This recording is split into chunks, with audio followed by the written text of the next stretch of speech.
I feel like we should start the show. Good. Do we want to try to do this? I don't know. Does it work? Yeah, of course it's going to work. You kidding me? It's me. It is the Truck Show podcast. Who am I? Don't let them fool you. Lightning. Who are you? I'm just me. Yeah. This is good. We get off to a bad start. Here we go. The Truck Show. We're gonna show you what we know. We're gonna answer what the truck.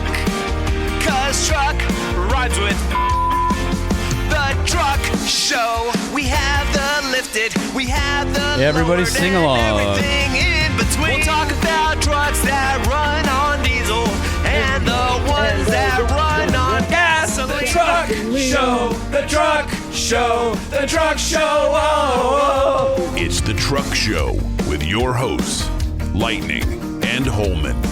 You know, I've been talking about us doing this for like 6 years now. And the last show of the year, you're like, hey, we should do this. I think I can make it happen. Mm-hmm. Yeah. Well, all right. Holman's getting liquored up. Lightning doesn't have anything yet. I guess, are there any DPs in the fridge over there? No? Nope. There's a lot of liquor here in the back See, of there's the some pod Blackened shed. over there. So there's some Kentucky Owl. Got some Dirty Prospect. I mean, I brought you a glass. I just don't think you can handle it. All right. Who wants to see Lightning take a sip of, this would be a 133 proof. Oh my God. I'm not working. Okay. So Gail asked me to come in tomorrow to shoot some video. I said, no, I might not feel okay. All right. So again, this is some seagrass that a friend gave me, and this is a 16-year bottle. So it's cask strength. It's 66.67% alcohol by volume. Jeez. Rye whiskey finished in Martinique rum, Madeira, and apricot brandy barrels. It's absolutely delicious. I just want everybody to see. Oh, look. I see Greg there showing me what he's got. I'm going to take this glass here. Oh, yeah. Look at that. And watch my face as I drink the whiskey. I don't know if I can replicate that. Damn, Gina, what'd you do? Sucking that down. I don't know that I can do that. That's gonna hurt me. Oof. But you're a professional. That's not fair. Oh, Jesus. Yep. So what I'm going to do now, I'm going to pour some for you. Mm-hmm. You just have to sip it. But I want them to see the same face you make for me every time we do this exercise. I don't. All right. I know you don't. That's why it's... Okay, that's lightning. Am I sucking this whole thing down, or am I just tasting it? No? We need you to finish the show. All right. Yeah, that was just... This has quite a nose on it. Whatever that means. Yeah, exactly. Mm-hmm. You sure this isn't jet fuel? Is this JP8? What is this? You saw the video of almost lighting my beard on fire when I was lighting my glass to light my cigar? No, it was about the same proof, though. Okay. All right. There he goes. I have to smile and get it out of the way first. All right, here we go. Uh-huh. That is good. Yeah, you're such a liar. Your insides are crawling out of you right now. Holy balls. That is... Your eyes foaming? Freaking crazy. Yeah. Yeah, that's good stuff right there. Yeah, that's got quite a kick to it right there. Come on, guys, drink with us. Let's get this thing going here. We've got quite a few folks online. Yeah, Dave, what's up? Dave, can you unmute? Let's talk to you for a second. Lightning, we have a whole thing we have to do, like thank our sponsors. Are we into the show already? Well, this is the show, yeah. Okay. But, I'm feeling that. Dude. And I just... Hold on a second. Hold on. I got to get a Dr. Pepper or something to cheese. Are there any in the fridge? Yeah, there's a couple left. I'm coming around his side now. Here we are. Yeah, he's on my side. I tried not to ever let him behind me. Just don't ever trust him. Keep your eyes on a swivel. Oh, one. No, there should be two. There's beer in there. I was going to say, there's 805. There you go. Look at that. Good. That's what you need. You need to mix whiskey and 805. That'll be great for you. Here's the deal, guys. We want to be interactive with you guys. Use the chat feature, and we're going to go down and we'll catch up on those. We'll be in and out of doing a normal show. This is our first time doing this. It's super weird, I bet, and we're going to make it happen. So first, we got to thank Nissan, our presenting sponsor. So as you guys know, Nissan has been with us since the beginning. In fact, I have myself a brand new 2025 Nissan Frontier that I'm testing What is right the now. orange color? Because it is gorgeous. Afterburner. Even in the dark light out in your street this evening. Beautiful. Oh, yeah. It's awesome. So I had a chance to go to Tennessee and drove it there, and then had one here and took it out to the desert a couple days ago and took it off-road. And same Frontier you know and love, but, man, the interior updates with the big screen, freaking awesome. Super high resolution. And then this is going to sound like a really weird thing. the tilt and telescoping steering wheel, because before we just tilt, Right. is like game changing because it's so much easier to find that perfect position. And then the seats are cool because they have. What did you do before the tilt and telescoping steering wheel? Adjusted my seat you more. just scoot up and you're back Yeah. and forth. So now it's easier to find the spot. But the seats have this cool, like, you remember when we were at SEMA and Katzkin had that, the kind of the laser perforated that had the color coming through on their seat? Yes, kind of a two-tone. Yeah, almost like it was backlit. That's how these are. So if you see last year's Frontier versus this year's Frontier, it's a pretty big difference in just how the seats look because the orange is coming out from behind with all those lava red accents and stuff. So really cool. So if you're looking for a midsize truck, we love the Nissan Frontier. It's a great truck, a lot of value. Head on down to your local Nissan dealership or head over to nissanusa.com where you can build and price. Lightning's trying to kill himself. Let's see if he can do a Banks raid. Oh, that's the normal face right there. Oh, my Lord. Do you need a minute? So with Banks, I want to break some news. Earlier today, it's Friday when we're recording this, and we got the news from our test group that the Monster Ram for the 2017 to current Duramax is now 50 state emissions compliant. That's the Monster Ram intake elbow. So all my peeps in California and the other 17 states that follow California's communism can get themselves in on some Banks Monster Ram action. Head over to bankspower.com to get yours. And what does it do? What does this cast aluminum intake elbow do? It improves throttle response and decreases your turbo speed. So, Are you finding the alcohol is getting in the way of you explaining the product? no, it's making it flow. Okay. If you want yourself a big, badass Monster Ram, head over to bankspower.com, type in your year, make, and model, and buy yours, especially if you live in Cali. And we have to thank our friends over at AMSOIL. So if you are in the market for synthetic lubrication, AMSOIL, First and Synthetics, they are the best. We use them on our vehicles. We love them. You guys should too. And also, thanks for all the support. We heard from AMSOIL that a lot of our listeners are using our code over there. So, hold on. What do you got? Look, I got a shirt. You got my the shirt. the hat on? You got the hat? Yeah. Well, I'm wearing the Santa hat. It's a Santa hat. Yep. So head on over to AMSOIL.com where you can take advantage of some really great products. Now we're talking EGR, correct? All right, so EGR, I think it's going to be the last couple days of up to 30% off the EGR manual roll track. So, your boy Lightning here has the automatic, the fully electric roll track. If that's too much, then you should consider the manual roll track.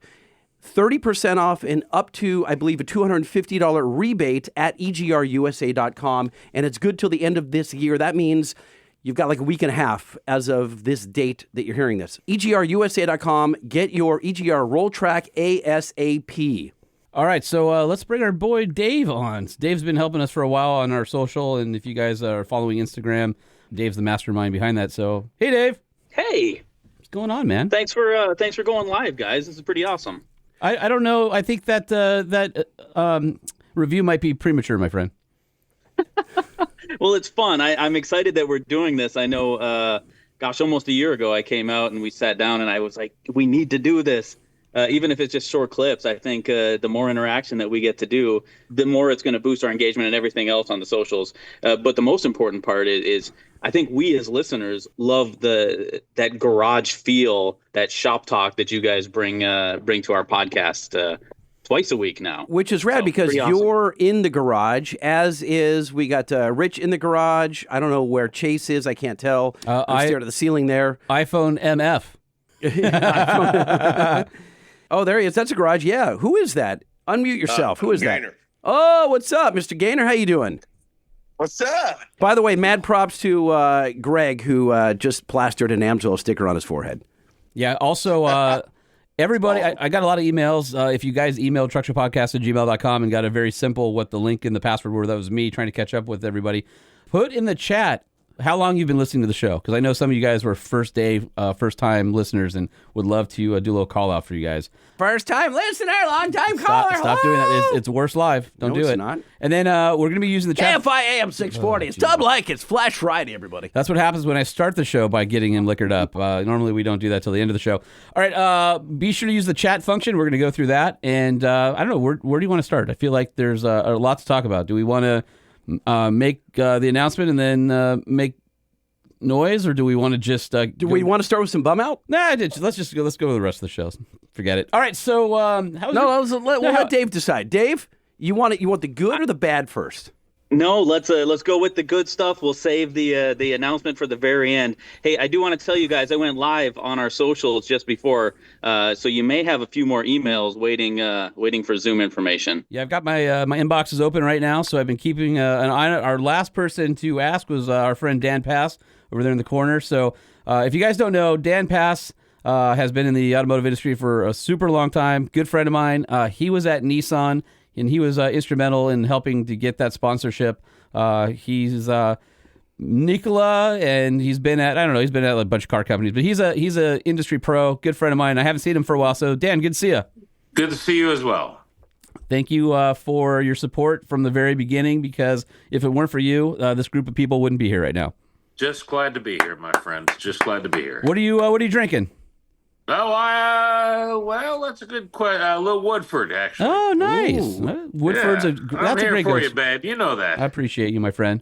I've got a lot to talk about. Do you have a lot to talk about? Well, the thing that is that everyone was talking about today is the return potentially of the Hemi V8. Do you want to get into that? I mean, that's normally truck news. Do you want to save that? I don't think that's going to be the return. They just said they're going to put it in the Durango. But I think that's kind of like the tip of the iceberg potentially, or that's no? I don't know. I mean, I'd like to think so, but I don't know. Why? I think, when you're climbing mountains, there's a thing called a false peak. Yeah? Yeah, that's when you're like going, oh, if I just make it to the top, and you turn the corner, and you're like, There's there's another one. Yeah. Yeah, I feel like this might just be one of those types of things. Now, Kaniskis is back at Ram as we discussed, and Tim is ultimate, V8 guy. Mm-hmm. But he would have, when he left 6 months ago, he would have had to be on the program for moving forward with the 6s. Obviously, the V8 gas is still available in the heavy duty, but he doesn't oversee Dodge, right, for the Durango. So somebody made that decision. Did all the executives get together and say, let's just put it in one car and kind of keep the line alive? Or Hemi was already said to be kind of close to its limit of being able to meet next generation emissions. That engine's 15 years old or whatever at this point. I would love to see them announce that they're matching General Motors and investing in a new generation of that, maybe a smaller displacement, something like that. But I don't know that this is the return. Now, this is also interesting. Today came out, we've been talking about the Ram Rev, the extended range EV. Right. And that's the locomotive, correct? Yep. They're now pushing that ahead of the regular full EV Ram, because the consumer demand and what they've been seeing has been off the charts for the range extender. So they're saying that's coming first, and then they're pushing off the full EV indefinitely. 26, who knows? You don't want to guess as to where we're going to be this time next year? I'm going to be here. Dave asked us to wait. So I don't know. I always have my ear to the ground, but I couldn't tell you for sure. I don't think this is the return of the V8. I think this is just a few people kicking and screaming, and sales are down, and said, you know what, we can do it one more year, make a bunch of money off of it. We should do it. Oh, I just got a notification. I don't know. Well, that was me. Mike or Greg, I was trying to get you to jump in on this. How'd you get Mike out of that? Sure. I looked at Mike, and then I looked at Greg, and I got both names. And I've had whatever the this is. There you go. I got mine too. There you go. Cheers. Oh, my God. That is great. 66.6% alcohol by volume. You're welcome. Wow. Yeah, mine's 108 proof. So mine's 54%. So he's having problems over there. I'm not hamming it up. It's strong. So here's the thing. You guys, we don't have the bleep over here. Rich, what's your story there? What do you got there? I see it's an XJ in the garage there.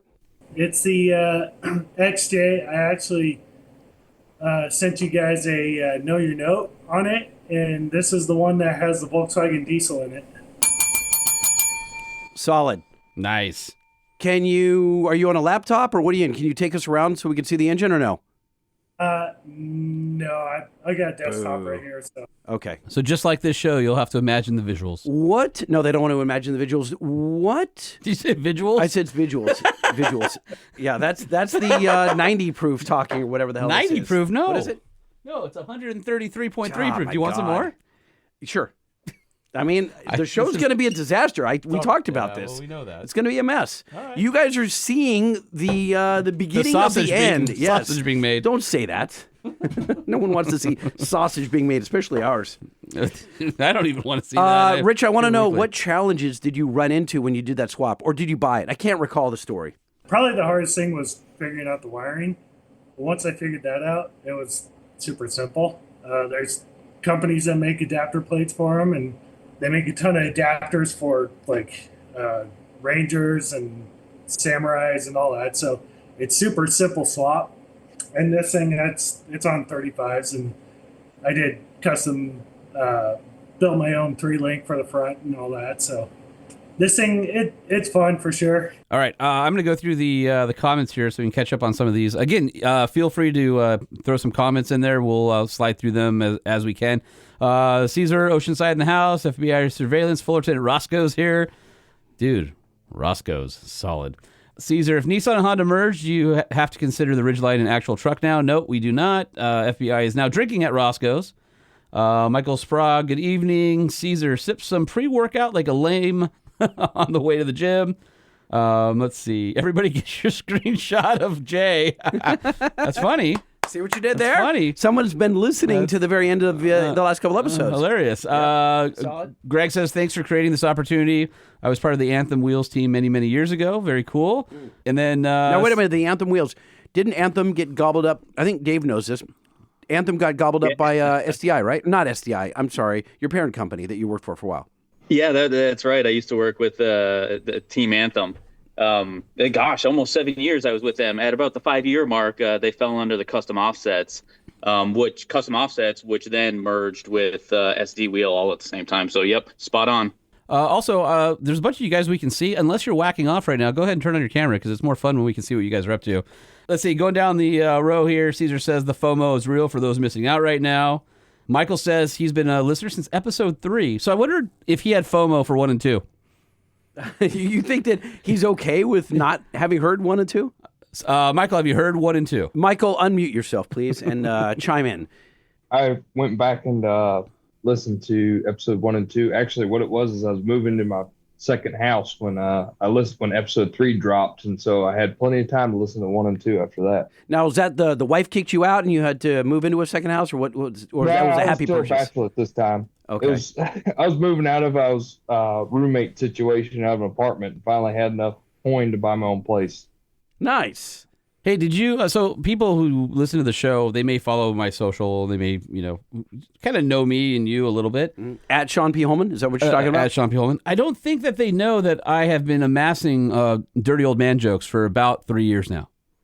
You can't tell. Are you going to make me bleep the crap out of this? The art of telling jokes is gone. And so what I would say to all of you fine men out there who are whiskey drinkers, amen to you. Mm-hmm. When you see an old guy, nothing will make his day more than walking up to him, sitting down on the bench saying, tell me your dirtiest joke. They will smile and they will trade you jokes. What I realized is if I'm having a cigar and I find an old guy, you start smoking cigars and drinking whiskey with an old guy who has jokes, dude, night's great. So I think I'm going to start doing like Instagram lives where I maybe just tell like dirty old man jokes. You sure you won't get canceled? I might. I mean, they're not all offensive, though. Some of them are just funny. I think we need more funny in the world right now. We do. We're not supplying it, is the problem. Maybe that should be a new segment.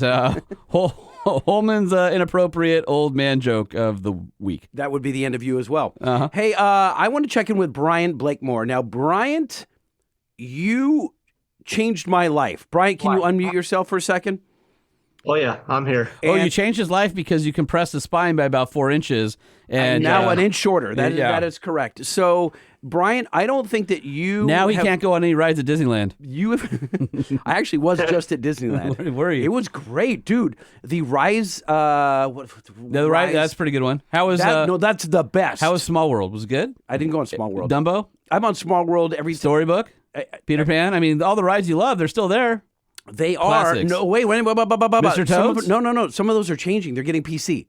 I think it's not. I think Peter Pan is changing, and then Mr. Toads is changing because they're like ethnic slurs or something like in those. So they're but I was on the new. Is it right? It's not Rise Against. That's the band.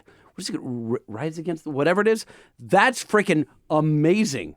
That Star Wars cool. ride, we went on 3 times. Yeah, it's cool. And every time it's different. Did you fly the Millennium Falcon? The what'd you just The call it? Millennium Falcon. It has an N at the end, not an M. You're thinking of a different ride. No, you go through the Star Wars one, and you can ride the Falcon at the end. You fly it. Yeah, that's a different ride. Is it? That's not the Rise Against whatever that I'm talking about. No, they're in the same spot. They are in the same Star Wars land. That's correct. Yes. So it's called Rise of the Resistance. Rise of the Resistance, Caesar. Thank you. Thank you. Amazing ride. If you're in Disneyland, oh, careful. Go there first. We had a girl join us, and I don't know. Yeah. Oh wait, she's yelling at the screen. You know what's funny? And hold on a second. Unmute yourself because she's screaming at the screen right now. This is what's hilarious about. I'm going to ask you to unmute. Hold on. If you look at our analytics, we have like 2% female. He's trying just to seeing unmute a girl himself. in here. Oh, he's unmuted. Who is this? Who's joining us? Hi. Hey, it's Michelle. So first of all, I want to say that you guys have cost me about $10,000 or $20,000, but I am obsessed with my pedal monster. Obsessed. But I've had to listen to a lot of podcasts in the car. I've had to. Do you see that she's got a had to, been forced? Oh, excuse me, in our truck, on the way to the Outer Banks. But I just wanted to say how excited my husband was to do this tonight. And I was supportive. And I just wanted to say, we love you guys. And you do have a female following. Oh, we appreciate that. That's awesome. Thank you very much for saying that. That was literally the nicest thing anyone said to either of us all day. Okay, so have a cocktail and. Hey, can I ask you? Wait. Hold on one second. Sorry. Hold on. We're not done with your lady yet. Okay. I am wondering. Of course. I'm wondering from a female perspective what you like and don't like about the show. I think it's important to explore different avenues with how to have better navigation, better tools and tricks and things that happen with your car or your truck. Because I have a Mercedes, he has a truck, we have a Jeep. You know what I mean? Sounds like my family. We've done different things to different vehicles. So I think it's cool to have someone who's or an outlet for different tools and tricks. Okay. Love it. Okay. We appreciate you. As Thank a you. female, I wouldn't know that I needed a pedal monster on my Yukon, but I can tell you that I don't want it without it. That's a great endorsement, by the way. Yeah, no, that's great. You should get her. I have this on audio. Yeah, I'll great. just All right, transcribe this. I'll get your email address so I can turn it into a review later and put it on the website. Jay, the same on the EcoDiesel. On our Jeep, yeah. On our Jeep, and it's an absolute slug. Well, the EcoDiesel, I have talked about this before. So the EcoDiesel of all the vehicles I've ever driven, and it's a fair amount, not as many as Sean. He's driven a lot more, but I've driven a fair amount, like most people. The EcoDiesel is the worst off the line by far. I mean, there are some CVT transmission cars that are bad. It's better in the Jeep because it's lighter. It's really bad in the Ram. Like the EcoDiesel in the Ram is horrendous in terms of pedal response. I stole this from Gail Banks, but he says, with the EcoDiesel, I can grow a beard faster than I can get into boost. Yeah, this started when I first got into an EcoDiesel. Right? Yeah. It was actually brown then, too. The bummer is that it really is an incredible engine. That Viamatori EcoDiesel is a wonderful one. I mean, Scott Birdsall, he had some issues with it, but it made 900 horsepower. You can do a lot. And Banks famously put it in, maybe not famously, but has it in a hybrid Humvee. And it's a really badass engine, but it just takes so long. So I'm glad it transformed it for you. Not to turn this into any kind of a Banks commercial, but that's rad. No, I mean, it was great. So it is life-changing for us. And I need speed. I do like a fast car. So I'll say that. Awesome. So wait, what Mercedes are you driving? C43. Dude, she has an AMG. Your brethren or sister in. You didn't see this, but Holman just held up the slow sign on me off camera. Hey, we got lots of stuff to get to. Okay. We got a show Holman, here. Next up, thank you very much. Sorry, the lady hijacked the show. I'm sorry. No, that's great. You're the best. You can hijack anytime. We appreciate you. Thank you. Immensely. Right. Holman, who's up next? Love you guys.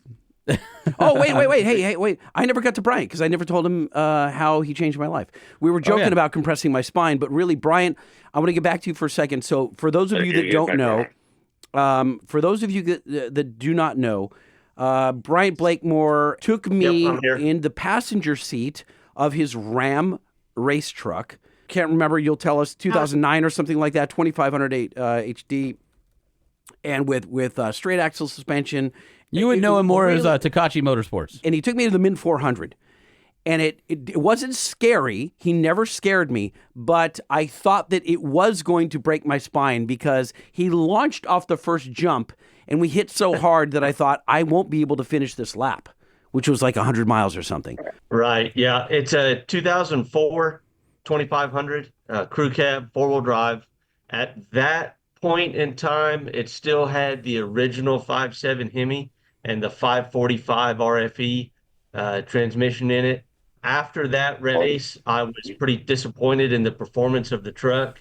And so we yanked that drivetrain out and we put a 392 out of a Scat Pack Challenger in it and an 8 HP 70 8-speed. And we also re-geared it to 488 and put it on 40-inch tires because I was dragging the front differential through the rocks, and bad enough that I actually split the axle in half. What? Wait, Brian, I have to ask you to pause really quick. Hold on. Newsflash.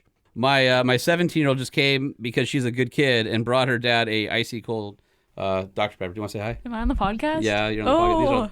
You got an audience right here. Hi, guys. They're all muted, so they're not going to talk back. Oh, I haven't been on since episode 50. How old were you then? Like 10. You were half the height. I think you're 12. Probably. Is it weird having a podcast studio in your backyard? Not really. I'm kind of used to it now. She's doing music and guitar and bass and stuff, so she's done some of her recordings out here, and then her friends are always impressed that she has access to an actual sort of studio, and then they told her that she can no longer use my equipment to record because it wasn't fair to the other students. In the comments, she's 17. We have been teaching her how to drive. She's got a Honda CR-V from her grandma. Nice 2016. It's got 50,000 miles. You mean the CR-V that you abscond with quite often? Yes. And well, she's not using it yet. I'm trying to get her to finish. So tell everybody, what's it like having a dad who is an automotive be your teacher for driving? He definitely knows what he's doing, and he's good at it. Oh, really? I didn't think that was going to be your answer. What would you expect me to say? I don't know. I was curious as to what your answer is going to be. I think you're lying. I think that he's annoying and drives you crazy. Am I a good teacher? Sometimes. Well, okay, all right. What's the worst thing that I did to you while driving? What's the best thing? Can I say what the worst thing I did to you while driving? Okay. I think you would enjoy that. I almost killed him and me when we got what?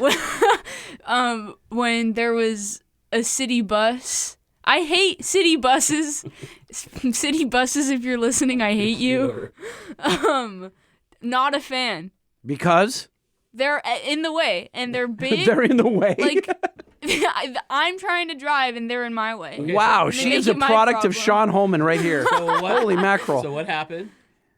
I don't even remember. I just remember swerving because the city bus was trying to get into my lane. I remember. So it's the city bus's fault. No, I think it was you probably getting in its lane. She had a moment, but how our lowest spot to where we are now?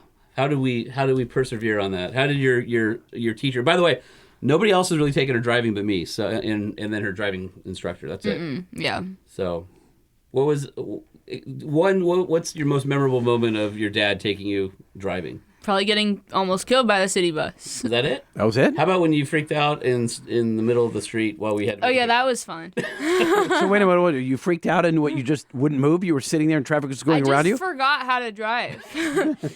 That was like 1 week into having my permit. Yeah, so that was not recent. I know what I'm doing now. That was a tough moment. No, she's a good driver now, and I think we're getting ready for probably take her test in January, February. So we're getting close, and she's a good kid. So anyway, that's awesome. She's also a good kid because she brought me a ice cold. Perfect. She's training. I'm like, can I have a sip? No, I left. There's 2 in there. You go get yeah. How do you feel about co-hosting? See you later. Okay. Thanks for coming in. Bye. All right, you're awesome. All right, there's my awesome kid. So she's my oldest. My little one's probably asleep by now. No, she's not. Brian, sorry to interrupt there, but I had a Dr. Pepper delivery, and I had to make sure that we took care of that. That was important. So, Bryant, we're getting back to you and how you changed my life. So, Bryant and I had never been to the Min 400. He takes me down the main. We go into Vegas, and for those of you that aren't familiar with the Mint 400. It's named after, I think, the Mint because of the Mint Hotel. No, wait, why is it called Yes. the Mint? Yeah, Mint Hotel. The Mint Hotel That's started. where everything started, like in the late 60s, early 70s. Sometime everything was in front of the Mint Hotel. So that's in downtown Las Vegas in kind of the seedy section. It's better now, but it's still sort of seedy. But they have this parade through downtown Las Vegas, and we're all piled into the back of Bryant's truck, and you literally have throngs of thousands of people. I mean, touching your tires as you're driving down the street. It's so packed, and you feel like you're in a Rose Parade float, or you've just won the Super Bowl or the World Series, and you're on a float going down the street of whatever your hometown is. It's just crazy. So that was really, really neat, and that's before the race even started. So then Bryant goes and he has to check in the truck, and they got to make sure everything is copacetic, and then we drive 20 minutes outside of town to a little podunk town where they've got the racetrack set up, and I get the first lap. I don't know how Brian chose me, but that was super rad, and I get in my suit that I barely fit into because I'm fat. He took me out on the first lap, and I remember thinking, this truck, it may make it to the end, but it won't be in one piece because they had worked on it all the day. We stayed out there, and he rented a house, and all the guys were wrenching on it right up Do you have that really long story drop right now? I do, but I'm not going to play it on myself. I was just checking. Okay. Suffice it to say that we made it to the end of the first lap. The engine that was in there wasn't all that powerful, and cars were lapping us. But what I remember is not just the first jump where we landed it so hard I thought my spine was going to come out of my ass. That it actually wouldn't it come out of your neck though? No, it came down like this, and I thought it was going to come out of my tailbone, like it was just going to shoot right out. Right, got it. We get to Do you have one of those little lights that you can flash in my eyes and the memory goes away? And by the way, I do not have a catheter, so. And 2/3 the way through I told you to have a catheter. I get it. I didn't. I told you. I told you all the things you need. Oh. I don't. And by the way, Bryant is a Mac Daddy and doesn't have a catheter and went 4 laps, I think, without one. You're not him. I'm not him. He's a pro. 2/3 the way through, I don't want to tell him. I'm doing the GPS. I got to pee, but I'm going to hold it. What am I going to do? I'm not going to wet myself. We finally get about... What mile is this? Is this like 20? We have another 380 to go? No, okay, we're like 3/4 the way through. And I decide I realize I have to go, but I'm not going to go. I'm not going to even tell him that I have to go because I don't want to break his concentration. And we get onto this dry lake out there where all those electrical poles are. You know what I'm talking about? Electrical towers? Yeah, the electrical towers are. We're doing as fast as his truck will go. Those are bringing electricity from the Hoover Dam into places beyond. Well, when it's foggy, you can hear them go zzz. It's very disturbing, and you get no cell reception because they distort everything. We're going 60 miles an hour, and there's a fair amount of dust around us.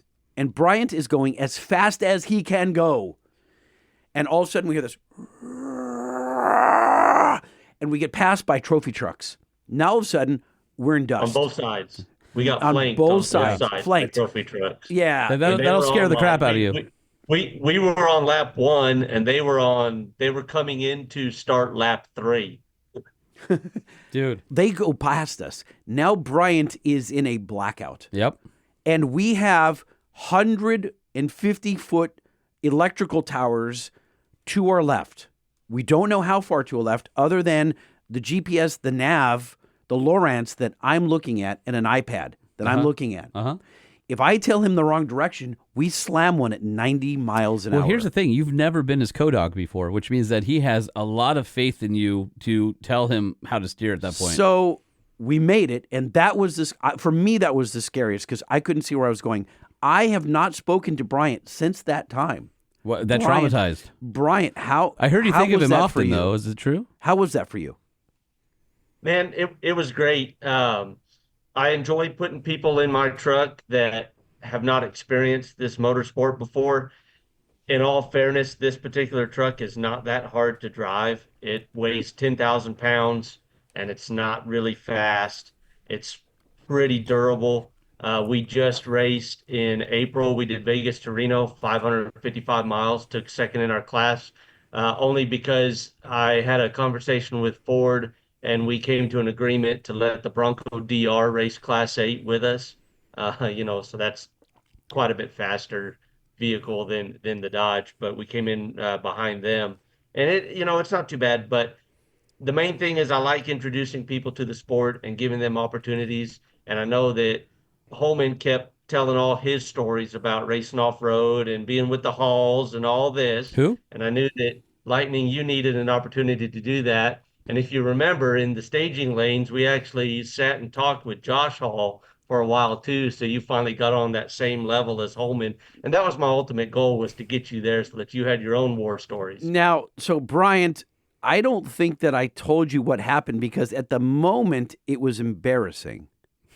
But after it became very, very funny. And I shared it on this story. Was Josh Hall wearing a catheter and pull a little dirty trick on you? Josh Hall peed on me. And I thought at the time, I'm like, oh, that's weird. That's kind of, damn, he got me. And then it became funnier as the time went on. That's nothing. But he peed on my foot. Peeing there is way different than somebody stepping on your catheter tail and letting you walk away. And that didn't happen. Yeah, well, that's what I'm saying. You're lucky. But the fact that he didn't have a catheter. The fact that he peed on me when I was posing for a photo with him, which is super funny. Awesome. Yeah, that's an old racer thing right there. Hey, listen, you just bring Kristen into the brotherhood. That's all. The fact that he was able to pee on command is pretty cool. All right, I want to go and look at our comments here. So Michael says he's been around since episode 3. Greg since year 1. Rich from day 1. Eric since day 1. Marshall listening since episode 70 or so. Marshall, are you the same Marshall that made us a 3D printed Cybertruck and a penis wearing a crown? Yes, that would be me. All right, so hold on a sec. I got it. We have gifts here from all of the listeners, all the things we've gotten, and bring it over. Oh, you're going to show it? Yeah. Okay, all right. Can I do the penis? You want to do the sure. truck? I know you like holding that sort of thing. So here's our Cybertruck. So he 3D printed this beauty. When Lightning had decided that he was going to put down his $100 deposit that he still doesn't have back. I never got it back, by the way. So this lives in the studio, and along with the... Here it is. Although, look at this. Lightning dropped it one day, and it broke off the crown. This one broke right here. But I think you can still... His Majesty is still standing proud. From time to time, you guys have sent us stuff over the years, and it's all in here. This is disturbing, isn't it? The fact that you're holding it and still just like, you should put it down now. It's massive, by the way. I mean, like, seriously. That's what she said. They can't see the corner over here, but we've got a bunch of stuff. We've got the Ant Farm is in here, and we've got the couple truck show podcast things. How did we Hot Wheels. How did we get Abraham Lincoln? What's the story with him? Oh, I think I added that. That was so like when you were a kid and you'd go to like the wild animal park or something. I can't reach it. Can you get that? So you would go to the wild animal park and they would have that machine that was like the hot wax where you put the quarter in and it would make something, and it was like 100-degree day at the zoo, and you can get like a tiger or something like that. And when the tiger came out of that, listen, if you're younger than 40, this doesn't make sense, but if you're older than 40, you remember these things. Is that right next to the penny crushing yes, machine? Oh, yes, okay. Where you turn the penny into an oval. Yes. Yes. So this thing would like take those two metal plates and it would extrude a figurine. And so I think I was at Greenfield Village in Detroit at the museum, and I'm like, I haven't done one of those in so long. And then they had Lincoln. I'm like, I'm getting Lincoln for the pod shed. All right, let's see. FBI surveillance, day 1 listener. Been listening to Lightning since 1997. Oh, back in the DJ Tweeter days. Oh my God, DJ Tweeter. So that's because I talk so high. Okay, that's how that happened. Doing that. Caesar, day 1 listener. Michael said he did go back to episode 1 and 2. Brian H, day 1. Blake Prickett, 3 years. Caesar says the crate engine was never going away, right? It was just removed as an option for vehicle ordering. Yeah, so I think you'll still be able to buy Hemi crates. That goes back to the previous conversation. So just scroll through here. Caesar's at the gym, but have people raised their hands. Chase Hughes, what are you driving? What brings you to the Truck Show podcast? I am currently in a 2024 F-150. Great truck. And can you give us a quick review on that 24 F-150? Well, if he's going to do that, you should play the music. And yeah, you've blah, blah, all right, blah. Chase, you have to do a you review for everybody here because you were a hand raiser. Got it. Well, how about this one? Truck review. No, not that one. Rolling coal and dragging truck mud. No, that's for us. You have to do the you review. The you review. The you review. Yeah, I'm looking for it here. This one. Yes. Oh. It's all about your truck. Is it great or does it suck? Before I buy, I need a clue. pull punches. You review. You review. All right, I found it. Chase, you're up. 24 F-150. It's a crew cab long bed, so a crew cab with a 6.5 foot bed. I've got the 3.5 EcoBoost in it, upgraded from a 2020 Ranger when I bought it back in August. I needed something with a little bit bigger bed because I plan on road tripping because I have brothers that live all over the country. I plan on road tripping with it, and I also got a Honda Trail 125, so I needed something with a bigger bed in it. So far, I've got like 4,700 miles on it. Loving it so far. Haven't done any long trips to it yet, like nothing more than an hour. But have you made any modifications to it yet? Because Lightning says that no one ever mods F-150s. Not yet. Yeah, see? Not yet. See? Not yet, he says. Mm-hmm. I'm still looking at it. I'm probably going to get a cap to it just so I can feel better about hauling the trail with me. And so I don't have to worry about hauling the trailer or towing a trailer at all with it when I road trip. Are you a Ford guy? I've mostly been a Ford guy, yeah. What do you like about this truck? It's definitely a big power increase from the Ranger, even though I love the Ranger. Only having a 5 foot bed on the Ranger, I needed something bigger because with the trail, I would have to run with the tailgate down all the time if I were to put it in the bed. But so overall, give us your rating here. Are you recommending the 24? Well, did we ever decide what the rate is? It a 5-star rating system because it's the podcast is a thumbs up, thumbs down. It is 5-star. It is a 5-star rating. 5 star. Yes. Yeah. So are you giving this 1, 2, 3, 4, 5 stars? Chase. Okay, on hold on. the F-150. Chase, if the podcast you're listening to right now is 5 stars, how many stars is the F-150?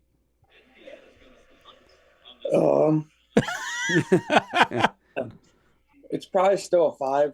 Oh, wow. Okay. Oh, solid. All right. Man, he gives out stars like nobody's business. We should keep him around. I guess so. All right, here's what I want to do. So, Chase, go ahead and mute yourself. Thank you for weighing in here. I want to talk to a couple of people. I want to go through the list of people, Jason, Marshall, and find out why you are a such and such person. Why are you a Ram guy? Why are you a Ford guy? Why are do you still a listen GM to us? guy? No. Yeah. So the first one, I want a hand raiser. Who is a Ram guy and why? Let's start with Greg. He's a Ram guy. I want to find out why. Oh, yeah. Well, I've had Rams for probably since I could drive. I started out with a 96 12 valve, and then I bought a 98 12 valve with a blown up motor, and that was kind of like when I was about 18 or 19. So I was able to buy an engine, and we did everything to it: cam, injectors, head studs, springs, turbo, manifold, everything to that thing, and that was such a fun truck. And I still have my latest truck, which is I wouldn't say latest, but the next truck, which is an 06 Mega Cab. I don't think I'll ever get rid of that truck. Mega Cabs freaking rule. The best thing is I love it. The bed in the back seat's the best thing. Yeah, I love that truck. That truck, the goal is repaint it, clean it up, because it's shown its age a little bit. It's lived outside. It's worked a lot. It's got That sounds a lot like Lightning. What a dick. But it's been through a lot. It's been through a couple. I don't want to. Now I sound like a typical Dodge guy. It's been through a couple transmissions. But hey, wait, can I? Whoa. Stop. 68 RFE Ram Air Transpan coming from Banks. I thought you said this wasn't going to be a ad show. I'm looking out for my future. I see. So that wouldn't apply to mine because mine was a 48. And then I swapped the G56 into it because I could not get my 12 valves were handshakers, and I had to have a handshaker. Yeah, big old donkey turbos, dick manifold. What was that 20-inch stick on that thing? I'm sorry, again. What's that? Like what, a 20-inch manual shifter on that thing? It's like super long. It's almost like they came from a horse. For that kept original, maybe with a shift knob on it. But the 4-link, I cut the 4-link off the front and did a radius arm on the front. 35s, it lives on 35s. It's always had 35s on it, and that truck, I love that truck. I probably won't get rid of that truck because of the 5.9. It's the simplicity of it. I can work on it. It's easy. And the aftermarket's so broad for, especially with like fire punk and stuff like that. There's the aftermarket. It's like a small block Chevy. Yeah, exactly. Yeah. And then I actually just recently picked up another project, a 14 mega cab dually that's got a bunch of mechanical issues. The lady ended up, I just randomly walked up and said, "Hey, I see this truck sitting here all the time. What's the deal?" And she goes, "You want it?" And I said, "I don't know. It depends." And she said, "It's got a lot of mechanical issues." I said, "Well, that sounds like my kind of truck then. I'll take it." So I ended up with a 14 dually, mega cab dually, which is really nice. It's a Laramie, so it's it's a lot fancier than anything I've had so far. But yeah, I've always been Rams, so I love the simplicity of the Cummins, the reliability, and friends and everyone I've grown up with and through high school have had Cummins, and we beat the living daylights out of those 5.9s, and they just would never stop. And so that's why I'm kind of partial to the 5.9 or to the Cummins, but definitely the 5.9s. But that's kind of why. And it's crazy. So two thoughts on that. We've talked about it a gazillion times here on the show. The 5.9 is the value has gone through the freaking roof because of the pre-emissions and all that, right? Yeah. That's a no-brainer. Yeah. Then have you dug into the you said it was a 14, so 6.7. Have you dug into it? Do you know what the mechanical issues are? Because a lot of times people will just throw up their hands and go, "I'm not mechanical. It's got a bunch of issues. Take it off my hands." And you're like, "Oh, it was injectors." And for like $1,000, you're done, or whatever it is. Yeah. Turns out sometimes it's simple. No, it actually turns out the lady, it's kind of a weird situation, but she was getting a divorce. And in order to assess the value of it, she took it already had issues when she took it to the dealership. And the dealership, she said, "I need you to run over with a fine-tooth comb. And every little thing that's wrong with the truck, I need you to write it down and give me an estimate for so that she could have the valuation of the truck." So I got a long list of things from the dealership, but a lot of them are like real simple little things. Window regulator on the driver's side.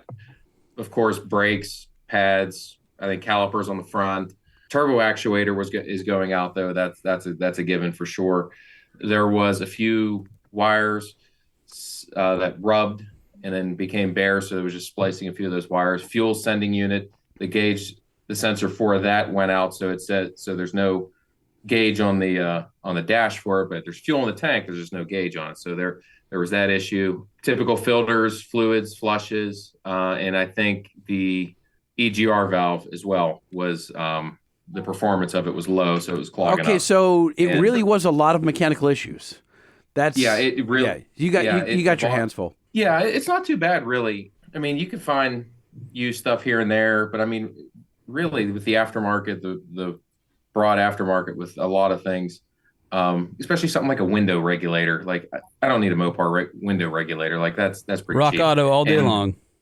Yeah, exactly. No, seriously. Yep. Headlights, clearance lights, backup light, like all those little things that the newer trucks are throwing a lot of like lights at you, like this is out, this is out, this is out, and then it's for someone that can't wrench on it, may seem like it's a lot, but it's really not too bad when you can dig into it, find a few things cheaper, find a few things used, and go from there. Sounds like a typical Ram guy. All right, looks like Marshall. Sounds like Marshall has his hand raised over there, so let's head on over to Marshall. Marshall, what's up? What's going on, guys? What's up, dude? I've been a Ram guy since I've been able to drive. The first truck was a 97 1500 Sport with the 5.9 Magnum in there. That thing was a dog. I remember we have high school drags out here, and I remember taking that thing out to high school drags and running like an 18-second quarter mile. Yeah, but it's a 360, baby. Come on. Come on. Second quarter mile. Yeah, good times. And then actually because I was up here in Colorado and then I moved out there to California and found out that truck was actually built and sold in Canada. And when I moved back to California to go to school, I went to go register it and they flagged it as a gray market vehicle. Yeah, that was fun to deal with. Ended up trading it in at a dealership, and funny enough, they somehow wink, wink, nod, nod, smogged it and sold it to some other poor schmuck. But I traded that in and got a newer third-gen Dodge 1500 with the Hemi. That thing was sweet. Loved it. Funny enough, 2 days after I got hired at Tesla, I went and bought my Cummins. And I've had that truck for, 9 years now, and it's been the business. Love it, brother. How's Tesla doing? I'd say we're doing pretty damn good. I would say your stock's doing well. Yes. Anything Very associated. Yep. well. That's great. Yeah, that E-Trade account looks really nice right now. I bet it does. So wait, when you signed, did they give you options, or how did that work? Yeah. Oh, Okay. hell yeah. We get options. I mean, if you're a good employee, you get options potentially multiple times a year. It's a humble brag right there. Lightning's going, I've never worked somewhere where I got options. So there's a girl in my office. So Amelia in my office is heavily into crypto and trading, and every day she's giving me tips. Let me do my crypto account here because... Do you have one? I do. Do you really? Yeah, so here's what's funny is I was just looking at it, and well, I was going to say Bitcoin went up to like 100 grand. 3, 4, whatever. Yes. It's back down to 97. Shiba Inu, which is 0.000023. Yes. I have like 8 million shares of that. Sure. Because if it ever gets to like a tenth of a penny, yes, I'm clocking out of the world because I'm going to be rich beyond my mind. How much did you spend on Shiba Inu? I think I've got about $150 in it. I have $1,000 in it. And then XRP's been doing pretty good, although it's down today. Yes. And XRP was supposed to be not good, and they got in some legal regulatory stuff, and now it's coming back, and everybody's like, that's like the new one to have. I've got some Peppy. And then also I've got some Dogecoin. And then I have what they call stablecoin, which is just 1-to-1, but the APR is higher than a savings account. So I throw $25 a week in that one just because it just sits there and grows. Crypto's cool. It's crypto hour here on the Truck Show podcast. Hey, you know what? If it can buy me some more toys down the line, then I'm okay with it. And it can. So Amelia, she works, basically does all of our digital in that if you're one of our dealers at banks, and you need information about our parts, you log into the portal, and her work is what you display on your website. She's got like $1 million in stock right now, and it's crazy. And she works like just a regular. Yeah. Well, you're going to need a lot more than $1 million to retire. So. I understand that, but yeah. And then since she started teaching her daughter, who's like I think 13 or 14. Her daughter has $500,000 in stock. She's amazing. I've just like parlayed her tips into some money. It's been awesome. I want to find someone who's into GM. Why are you a GM guy? Oh, that'd be nobody. Moving right along. Nope. We got to have a GM guy. Go Dave. So Dave, why are you in the background? Dave, what's up? And why are you a GM square guy? body action back there? Yeah, so I gave you guys my story with the my parents, my grandparents, and the trucking company and everything, and they always, for their personal pickups, always exclusively ran GM products. So my grandfather did, my dad ran it, I ran Silverados, except for the one time I got a Tundra, and the whole time I had it, I wished that I had the Silverado. So flipped back to Chevy and have been ever since. That C10 behind me is my 15-year-old's truck. So he and I have been working on that since he was 7. In fact, just 2 days ago, he changed out the starter by himself. So super impressed. And I know we talk about it all the time on the show, but getting our kids in there and wrenching and being part of the family, like that's what it's about. That's super cool. So we got Dave talking about GM. Do we have any Toyota or Nissan guys on the horn here? Oh, we got FBI surveillance. Hold on. Unmute yourself here. What Thanks, you got guys. going on? What's your name? Who are we talking to? All I see is FBI Frank. surveillance. Frank, I bought you guys beer at Brewery X a couple years ago. Heck yeah. Yep, I'm a Toyota guy. My first truck was an 01 Tacoma, and right now I have an 03 V8 4Runner. And you drive a tanker, right? Yes, I do, for 76. And by the way, I owe you a beer back because my wife, both of our wives were with us that day when we randomly ran into you at Brewery X, and they were very impressed with us that somebody knew who we were. So that was I don't think it was impressed. It was more embarrassed. No, my wife was like, that dude knows you? Did he walk up to you, bought you a beer? You're on a podcast? You know, it was funny. So you guys are pretty famous, you know, in the truck industry and Lightning in the radio industry. So, well, thank you. I'll give you a beer. How did you become a Toyota guy, or Toyota, as you just said? My dad, 1979 Toyota. That's how he picked up my mom. Literally picked her up. Did he put her? Wait, passenger seat or the bed? The bed. Okay. He put my mom's cousin in the front side, and he said, "Who's that nice little Mexican girl in the back?"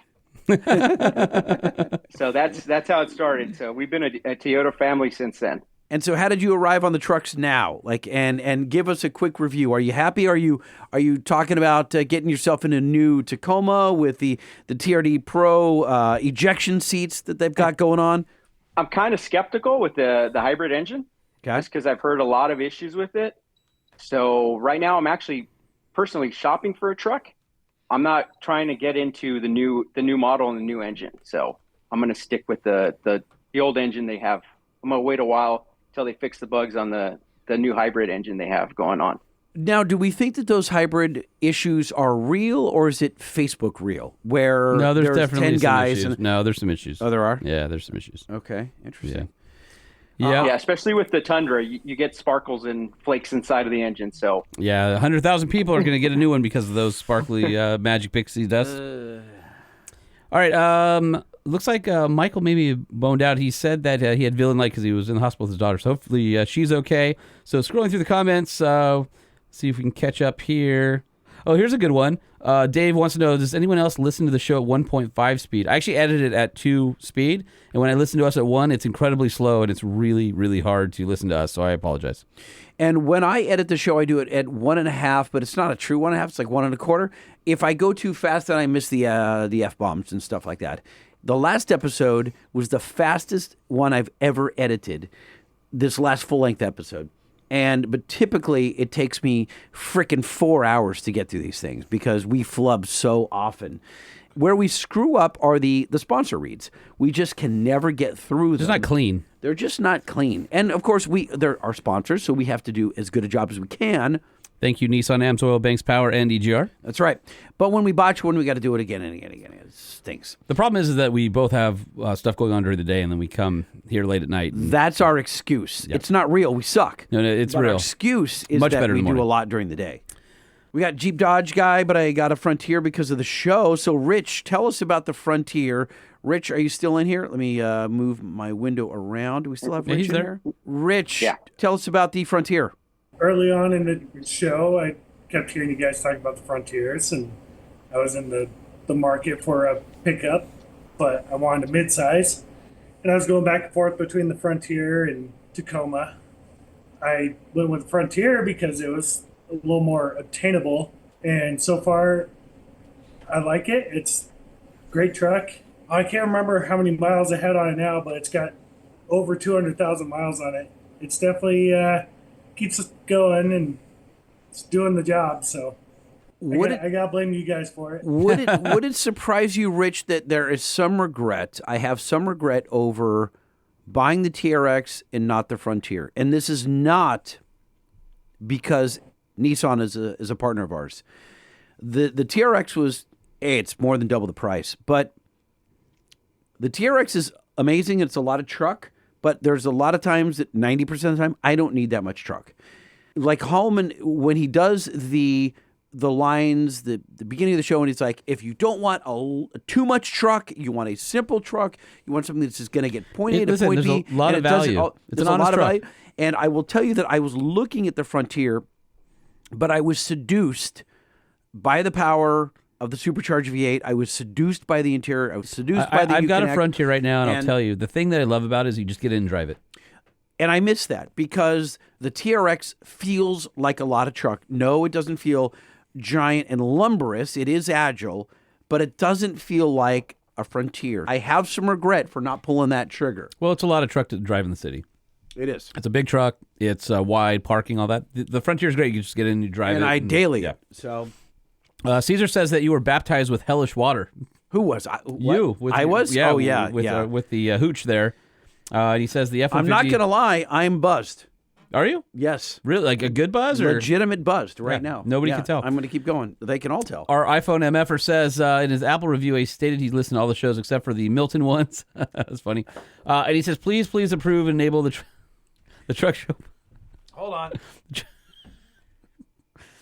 Wow. I mean, I really, What's wrong with you? I want to like it. It's do. delicious. I envy it. I'm learning to like it.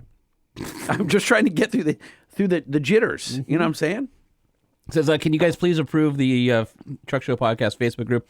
That's something that that's gonna happen next year. when I get back, because I want to get that. I want you guys to be able to interact with each other. I want to be there to be more interaction on the show and engagement, which will be cool. So yes, we got Greg S says Ram, Cedar says Ford. Let's see, GM as far as trucks for iPhone MFer. Mike says 2.5 Gen Toyota Tundra if you want it to last. Jeff Stevens says I've got a Dodge Unicorn 07 Cummins with factory 410 gears. Oh wow, that's cool. Oh man, Michael said he. Although wait, hold on a second. With the 410s though, aren't you chopping out 80 miles an hour? Like, I mean, it's great for towing. Damn right, it's great for towing. But like, that's it. Like the Do you really want to go more than 80 in a first gen Ram? The dually that I'm driving right now, the 07's got 410s in it, and it blows because as soon as you cross 74 miles an hour, you're drinking fuel, guzzling it. All right. So Michael says he had to sign off, so hopefully everything's cool with him, with his family. Who's Dewey Tard? Who's Dewey Tard, and what are you driving? I don't know who you are, and I want to find out. A scream name or a scream name? I'm Robert. What's up, Robert? Hi, Robert. I have a 2000 X350 7.3, and it is a 6-speed. My family's been Ford people since way before I was born. So my grandparents had a trucking business as well. Someone else mentioned that, but and they were always Ford people. So how did they become Ford people? Like, how does that happen? I wonder. How did your parents become Ford or GM or Ram people? Well, my grandpa really liked. I think the Ford diesel was one of the first ones that were good in his opinion, and so that's what he went with. So I don't know. I think everyone probably just has their own opinions. Obviously, I have a question for the room here. We've all seen the Calvin and Hobbes stickers, one peeing on the other and stuff like that. At what point do you start loving your brand so much that you have the Come and See tattoo, or you've got the bow tie or the Ford oval? When does that happen? Because, we're talking to you guys, and we all have our brands that we love. Now, Holman is partial to Jeep and Ford, hasn't owned a GM truck, I think, that we talked about, right? I like Rams. I like Fords. I do like GM, especially the new stuff. No, the old stuff, the steering wheel's but offset. You haven't I can't owned, try that. But you haven't committed financially to those. So you're not like the guy. I'm talking about, when does it become a family thing where we've spoken to a lot of guys, Holman, over these 400 plus episodes that are like, we're an X family. Like, we drive this vehicle. I think we talked about this. When I came into the automotive industry, I was a hardcore Ford guy. No idea why. My grandpa had GMs, and my parents were Honda and Toyota people. I just, for whatever reason, I like Fords. Just always liked Fords. And but once I got in the industry, I started driving all the Fords and all the Rams and all the Chevys. I got to a point where I'm like, oh, okay, well, they're all pretty good in different ways, right? And so that kind of shaped me, because early on, I was like, oh man, I hate driving. Oh, free truck for a week, right? And then you start figuring out, like, back in the day, Ford had really good interiors, but the drivetrains were really underpowered. And then you had like really good simplicity with the Ram powertrain, but the truck would fall apart around it. And then you had GM somewhere in the middle, where usually the drivetrains were really good, but the IFS kind of held it back, or the interference front suspension on it. And they all just have their own different personalities. So it's taken me time over decades to really unform my opinion on it, which is why I think it makes me a good automotive journalist, because I can take a step back. And I also don't go wait, are you saying that for the first 15, 20 years you were... No, I'm not saying that. You were not, you were biased? No. What I'm saying is, over time, I've become even less biased because I can see it from a wide perspective. So, for example, I may have to go drive something that's not geared toward me. A lot of automotive journalists, they will go and they will get in that car and they'll do it from their personal point of view. It's like, that's not the consumer that, every time you go to a media drive, there's a meeting before, the engineers and marketing team walk you and they tell you who the target customer is. I put myself in that person's seat, in their shoes, so I can understand, oh, if I could do a minivan review, I'm not looking for a minivan, but I could do a review after I understand the customer, right? And not everybody does that. So I think that's kind of those things that have made me, I think, decent at my job. One of the things I wanted to ask you guys, if you can use the chat too, is what were your favorite moments of the Truck Show podcast over the past 6.5 years? And then the other side is what... why do you listen? Well, that would be a good one. But do you guys have any questions, if any through lines, the baller story, the headlights, whatever? Are there things that we brought up or backstories that you never heard that you were always curious about? Throw those in the chat, and we'll try and answer those as we go through. Because I'm sure there's some stuff out there you might be curious about. So and lightning's free flowing right now. I mean, so I'm getting drunk. I'm not gonna lie. This is. Did you need an Uber to get home? I did not. So my food today consisted of a small piece of lasagna at the Banks dinner, or I should say breakfast. We had it like 10:30 in the morning. I don't know what that was. It's like a brunch for everyone. And then I had some chocolate chip cookies and some candy. He does like chocolate chip cookies. That is not a that's not a shtick. Then this. Oh, do you need more of that? So I do. I need a refill. So I'm getting lubricated, is what I'm saying. Uh-huh. As you guys chime in tonight, we do genuinely want to hear what you have to say about the show. Although it doesn't matter to me because I'm leaving. So I am curious what you think about the show and why you listen. And I joke, I'm kind of like lighthearted about it, but we've done this for 7 years, Holman and I, and I mean, he's literally, I'm going to turn my screen right there, right? So that's that guy. We're in the same room, we're facing each other. And we've been in generally offset, the same. Just so you know, our knees don't touch. Our knees do not touch. But we've been doing this for 7 years. 7 years, coming up 7. And we did this before I worked at Banks. And in the last year, Banks has become so busy that I had to kind of make a decision. Am I going to focus on that? Am I going to focus on this? Are you turning this in? Wait. A little bit. Are you skipping ahead? Or are you just going to do this now? A little bit. Yeah, all right. So I think I am curious what you guys like about the show. I'm very self-deprecating. I don't think I bring a lot to the show, right? I bring color. Holman, the guy across from me, is the one that brings the truck news. He's the one that's breaking the news, generally speaking. I've got my funny anecdotes and my really long stories, which I think add some color. But this is the guy that brings you the base of the podcast. And he will continue to do so. This might be my last episode. There might be one more after this, but I am moving on to dedicate my time to both Banks and my family, who has not really seen much of me on the weekends for the past 7 years. This show, we always joke about editing. I get it. That, like, you guys probably don't have your own podcast, and we screw up a lot. Holman and I are not professionals. Even though we've done this for 7 years, neither of us are classically trained nor talented radio broadcasters. So we botch things a lot, and I have to clean all that up in post, and it takes 6 hours every single weekend. And 3 weekends ago, I was in Las Vegas in a nice hotel room overlooking the Strip editing for 6 hours when all of my friends were going, we're going to drive Ferraris, and I couldn't do it because I was editing. So I'm going to make a very bold move, and I'm going to step aside and let Holman steer the podcast going forward. And I have every confidence that the show is going to be as good or better than it has been with me. Or at least as sucky as you guys are used to. Or maybe that too. And it pains me to do that.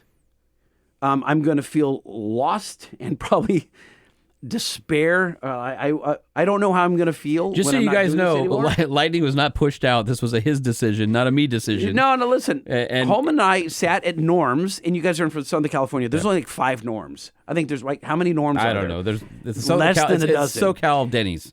It's Norms, and it's like a Denny's, but like a 0.5% better. And 7.5 years ago, we sat at Norms and on an actual napkin, because we thought it would be funnier to do it than a spiral bound notepad or something. On a napkin, we freaking wrote the notes to show number 1, and came up with it. And we want to make this show that does this, this, and this, and we did it. And we came up with it, and we've been doing it for 7 years. We've been, just as evidenced by you guys here, spending a Friday evening with us. I think we've done a pretty good job of staying, we're usually in the top 25 of automotive. There's some huge podcasts out there that have some amazing backing and a bunch of money behind them. This is literally, we like to joke 2 dudes in a shed. It literally is a shed in my backyard that I built. So when I left Motor Trend and I was able to take ownership of the podcast, I invested in us. I invested in the shed. I invested in the studio so that we could still bring you quality content and high quality audio. And that was really important to me. I didn't want to walk away from this. I felt like we had created something and we had an opportunity to keep it going. And it'll be a little bit different going forward. Obviously, I am not necessarily an audio editor, although I know a lot of you heard that 2.5-minute clip that I posted today to remind you to join in. And I put an intro in there, I put an outro in there, I put me in the middle. So it turned out all right. So the audio quality might suffer half a step. But the reality is the Truck Show podcast with Holman will be going forward, and we'll have some guests in here, just like normal, but also some co-hosts that you guys have come to know. Emmy's already raised her hand, said she'd like to come in. I asked if I could be a guest, and Holman said no. That's not true. He said you ditched out on me, and I'll never have you back on. You're an That's not true. And then also Mike Rice, who's been on the show a few times, filled in for Lightning when he was COVID bound. And then David Freiberger is coming back early in the year. Mike Finnegan, some of my friends. Talked to Aaron Kaufman. He'll probably come back on. So we've got some cool stuff coming. We got some good contacts out there. We'll make it fun and try and keep delivering you the same fun podcast that you've had. It'll probably be a little bit different. We'll still do it 2 times a week. It'll just be without lighting, so a lot less editing. We'll see. We'll see. And so you're saying that with me gone, you're going to be stellar all of a sudden magically? I'm going to pay somebody who's better than both of us. And the other thing is, we joke about it, but we do this at night, usually from about 7 at night till about midnight. And after they know this is live. Well, tonight is, but this isn't that unusual. So it's hard after a long day of doing all the things that we do to come in here and be in a good mood and put on a show that you guys can listen to and enjoy on your commute. I won't be tied to a J schedule, so I'll be able to get some guests on the East Coast that have been hard to get during the day, during their work hours, things like that. So we'll have a little bit more flexibility, and so hopefully some of the guests that have maybe eluded us a little bit because of the time change and things like that, we'll be able to get some of those people in. So that's the big news. The big news is Lightning. We were going to kill him off. It was going to be some sort of a bollard accident, but he lives on, just not here. And can you imagine if like I was standing above a bollard and hit the button and it sprang up and went through me? And that was it? You're just done? Oh yeah, just so it would right up through me. It would push your spine back in from the Kachi Motorsports That's Ram. exactly right. Yes. So anyway, yeah, that's it. So I'm going to be taking this on and doing it on my own. So hopefully you guys will still be as engaged as you are now. If you guys are awesome, you'll all bail and like have 0 listens on the first solo episode and scare him. Yeah, it's kind of like don't even listen. When a guy don't download it. When a guy in the major league hits a home run for the first time and nobody in the dugout acknowledges him. That's what that's going to be like. Everybody's just going to abandon me. Don't do that. Dude, it's crazy. I love my man Sean. Don't do that. I say this. I'm not going to get all weird, but too late. You've liquored me up, so I should get all weird. But like this guy, clearly, you listen, 400 plus episodes. I don't have what it takes to do this show alone. Neither do I. But I think you do. I think that you do need some color, but I think you've got a foundation. You're a truck guy through and through. You're a respected journalist, reviewer. People look to you for advice, not just. I'm not used to people saying you in general. Well, specifically saying nice things about me. Listen, I will say this long after I'm gone. You write incredibly well. You've done thousands of articles that are entertaining to read. You're a wordsmith. You guys don't know this. I've been trying to hire him at Banks, and he can't do it because he's been hired by other clients, suspension companies, you name it. They want a piece of my man Sean Holman over here. So he's got the podcast. Anyway, I'm getting a credibility in your ability to do this show. I have, again, the utmost confidence that you are going to do the show that I would want to listen to, because I will be now a listener instead of and then you're gonna a co-host. God, why did he do that audio mix that way? Oh, I heard the cut. Oh, this guy's horrible. It's going to be hard on you. If you edit in between a breath, if you cut a breath in half, I'm going to be pissed. I know. But there's nothing I can do. That may just be my wink back to you. It may just be a lightning callback, only because I know you're listening. Well, I appreciate your kind words. It's been a hell of a journey. You guys who've listened to the show, you know we've known each other for 25 years. And to go and do this creative project, I'm just not ready to let it end. I mean, we've got a lot of crazy good content. We've got a great group of people like you guys, our listeners, And I'm just not done. I feel like we've got more to add. Mr. Pass has raised his hand. Let's hear from Dan. As somebody who started listening to you guys when we were there, I was working for Nissan in Japan at the time. I cannot thank you enough. The smiles on my face, the just laughing on a metro and a Japanese metro was kind of odd for other folks to see why I was doing that. First thing in the morning, I can't thank you enough for the banter, for the chemistry. And I know, Sean, for many, many, many years, I know you are going to rock this out. I hope to join you on future podcasts. And Lightning, thank you so much for everything that you've brought to this. It has been a pleasure to listen to you and to listen to Jaboobly and Lightning and the whole bit. It's been an absolute too much fun. So I thank you so much for bringing so much to all of us. I appreciate that, my friend. We have known each other a very, very long time. We've done some cool stuff together. I won't talk about Josh Clifton's birthday in downtown Detroit on one icy, snowy night, but he's telling you don't. If you want a renewal, don't do it. But we've had some great times, and we've done a lot of fun things, and I appreciate your support over the years for sure.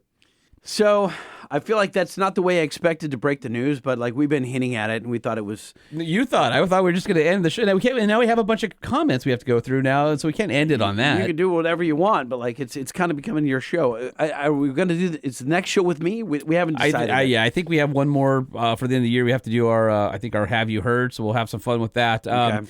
Going back to the episodes, Greg says. By the way, can I pause you for 1 second? Because I'm not going to get a whole lot more chance to talk. You can follow me, although I don't suggest it, but you can follow me at LBC Lightning, and I am now on X. Oh, not Threads? No, I'm not going to do Threads. Threads, no one's doing. Remember when you put Truck Show Podcast on Threads? Like, what are you doing? Nobody cares. But I did it because you're supposed to do that. You know what I mean? Like and when something new like that comes along, you add it. Anyway, so Instagram, YouTube. So the YouTube is different. That's my name, Jay Tillis, Jaytillis. Oh my God, he dropped Lightning. Well, Lightning is really dying here. So no, well, it's kind of weird. It's kind of weird saying goodbye to that persona in a way. So I had a conversation with Gail Banks. It's no secret that I work for him. And I said, I'm dialing back from the podcast. I've been known as Lightning since 1991 when Bean of the Kevin and Bean Show named me Lightning. I was an intern. I was 20. I turned 21 at the station. And he doled out the nicknames. I've been known as Lightning since that time. And why did he call me Lightning? 30 years. Because he thought I was slow. Because there was a guy, if you go back and there's a 50s or 60s, I guess 50s was black and white, a show called Amos and Andy. Super racist now if you watch it. I don't think you can find it. I can't find it streaming. There was a black guy who swept the hallway, and his name was Lightning. And every time they would walk down the hallway of this particular apartment building, they'd say, "Hey, Lightning, what's going on?" And he was just barely moving. You know, one thing is getting pretty clear to me, Lightning. Part of this house is missing. It sure is. And so Bean named me Lightning. It was either going to be that or Curious George because I asked so many questions. And Lightning stuck. So I've been known as Lightning for more than half of my life, which is crazy. And I was telling Gail that closing this chapter is the end of Lightning, which is weird. It's super weird. It's super weird because I have been at grocery stores. Again, I'm in LA. K-Rock, KROQ was a really big radio station. The biggest. And I was not Kevin or Bean, but I was on camera enough some people could recognize me or they'd hear my voice. I guess it's apparently distinct. And except for people still mix us up, which is funny to me. Yeah, I don't know how that can happen. Yeah. I clearly have a squeaky, whiny voice. And they'll say, Lightning, what's going on? Blah, blah, blah, blah, blah. And that chapter closes tonight. Yeah, not tonight. Maybe in a week or two. Or that. All right. Well, we won't. We're not going to put the funeral on for Lightning. Rich has his hand raised. Rich, why don't you jump on in? So, what you're saying is, with this shirt here saying Lightning and Holman, I need to frame it and hang on to it now, and I gotta stop wearing it. Lightning has about 400 T-shirts that he bought just before he decided to leave the show. That's not true. And they're sitting in boxes, and I'm sure the old logo will be on some Haitian children, keeping them warm He's soon. Joking. What happened is before SEMA, the SEMA show, I ordered 24 T-shirts just for Holman and I. They're all extra larges because we're both fat. I ordered 24 extra larges, and I ordered them in red, black, charcoal gray, heather, like all really cool shirts for us to wear on camera. Because I figured we would maybe taking selfies around SEMA as we often do. And that is around the time then that this decision was made that I would be bouncing from the show. And so now I have a box in my house, in my office, of these brand new Lightning and Holman shirts that are all extra larges. I can't possibly use them. My 19-year-old wears larges, and my 22-year-old wears extra larges. He doesn't care about the show because dad's lame, right? Because all dads are lame. If you want one of these, you can email me, lightning@truckshowpodcast.com, before Holman shuts off my email address. Want to see something weird? If you want one of these, that's weird. Isn't that weird? That's the new logo.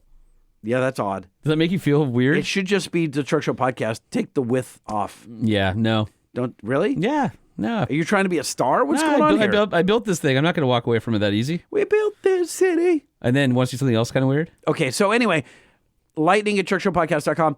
I've got a couple dozen shirts. I will send them out until they're gone, and I will eat the shipping. I'll send them out to you. All right, check this out. So this is I've got the new 25 Frontier, and our buddy Johnny O hooked me up, and we Those did are great shots. Photo shoot. Oh, that's you. So here's the. I knew you were doing this. It's so funny. I told you I was doing it. You're supposed to do it with me. Bullshit. You No, did. no, I you did. told me that you were. I need That has the old logo as a mic. placeholder. I need the microphone, and Because I need I'm the other doing a stuff. photo shoot. You didn't say why. I knew what you were doing. I told you. You did I've not. been working on this for 3 months to get this truck, but it came late. Look how butthurt he is. He's so upset. Listen, dude, life goes on, and I'm moving on. so I'm moving on. I gotta update the logos. I and appreciate stuff, that. You know, it would have been awesome for me to be in that photo shoot, and then you have to scrub me out later. no, Photoshop me out. I didn't tell you where it was. I told you it was happening. I didn't tell I you know. where it was. I know you didn't. Johnny O, he's a great photo. photographer. Dude, he knocked out like 7 or 8 different sets of photos for me in about an hour. I love So that dude. It was great. I love that dude. And so yeah. All right, going back to the comments. Greg says his favorite episode was the fruitcake, hands down. That has to be one of my favorites. It was 100% real, and I think Dan Pass is still on, but we had one of those fruitcakes. So Brent Hagen, who's on the show a lot from Nissan, he and I went duck hunting, and Dan was supposed to go, and somehow in the last few minutes, Dan did not show up. So we printed, he just popped back on camera. Fair, wait. All right, what's the story? Come on. Right. I just saw that. I just saw the flat. All right, sorry. So Sorry. we printed out a picture of Dan, and we called him Flat Duck Dan, and we took him wherever we went. We went in the duck blind. We took pictures of him drinking whiskey. We took pictures of him with a shotgun. We took pictures of him all over the place, and it was hilarious. Anyway, I have no idea where I was going with that story, other than that is super funny. I know where I was going with that. I was going with the fruitcake because we brought one of those damn fruitcakes with us, and we took a picture and sent it to Dan, who wasn't on our trip, and we were like, we're eating the fruitcake. He's like, why would you guys do that? And at that point, I think there were 4 fruitcakes left, and this was after our episode. Yeah, maybe 4 or 5, and it was horrendous. It was so bad. What you guys hear in the fruitcake episode, it was real. It was real. We were literally crying with laughter because it was so freaking disgusting. We had our buddy Corey Barr, who's a famous chef, on there. We had the doctor. You had Wendy on there. We had Wendy on there. We had Dr. Mo. We had Dr. Mo on from there Loveline. I mean, that was some of our best really work. Did it, and the funny part about that was that was all baked up over a lunch with Bedore and with Orthman and all those guys, and we were talking about the new warranty on the Titan being 10 years. And the whole thing is what could last longer than 10 years. And I was just joking, and I said, a fruitcake. Really? I heard there might be one of those. That's how it happened? That's how it happened. That's literally how it happened. They went to Costco in Franklin, Tennessee, near the headquarters. Literally, Wendy went to Costco right after that lunch. And bought them all out.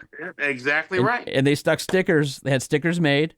Nissan, this is the only thing that outlasts your Nissan warranty. Yeah, yeah. And then they mailed them out. And That is 100% the truth. that was one of those like really funny moments where to me that was like the high point. It's all been downhill since then. But we've had some great moments, but that was, I think the magic with that episode is that we were in the world's worst studio. I mean, it was disgusting. And when Wendy showed up with that, the case and the whole, I mean, wow. yeah, the lockable like Pelican that case. was hysterical. And just unbelievable. We were in, you guys don't understand, even if you were listening in the beginning, how bad it was. We were in a warehouse that stored Motor Trend cars. And in this warehouse, which was just a stand-up concrete building, your typical concrete, walled warehouse, was a 2x4 and drywall office complex that had like 4 offices and a bathroom.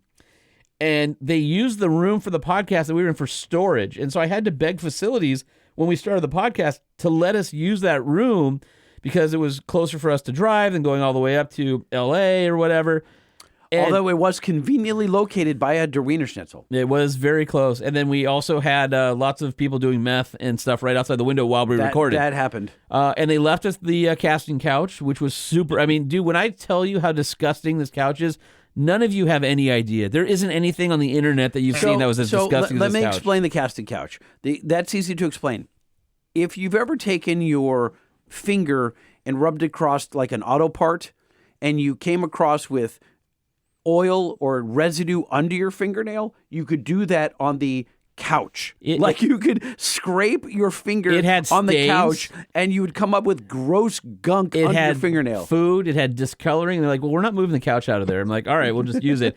And we went to Harbor Freight. We had no budget. So you guys understand that when Lightning and I talked about this show, we had talked about this show for like 6 months. I remember I was driving back through the desert from something, and he called me and he goes, we should do this thing, blah, blah, blah, we should do it. And I'm like, let's do it at my company and not your company because I think we can get some longer legs out of it.